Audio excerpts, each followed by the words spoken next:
வெற்றிவேல் முருகனுக்கு அரோகரா. சாய்ராம் வணக்கம்.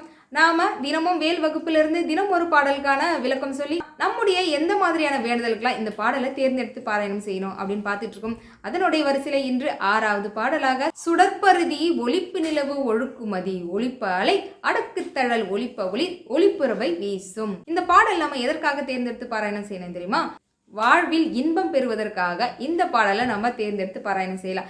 இந்த பாடலுடைய விளக்கம் உலகுக்கே வெளிச்சம் தரும் சூரிய பகவானுடைய வெளிச்சத்துக்கு நிகர் எதுவுமே இல்லைன்னு சொல்லுவாங்க.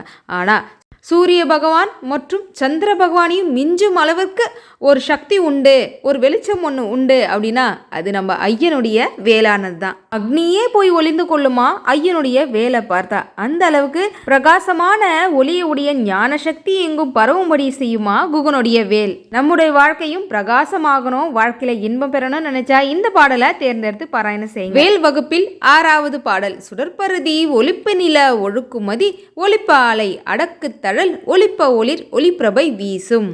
சாய்ராம், இன்றைய வீடியோ பதிவாக தைப்பூச விரத முறை 48 நாட்கள் எப்படி இருக்கணும் அப்படின்றதுக்கான ஒரு தெளிவான விளக்கம் கொடுத்த பதிவு கொடுத்துருக்கேன். மறக்காமல் பாருங்கள்.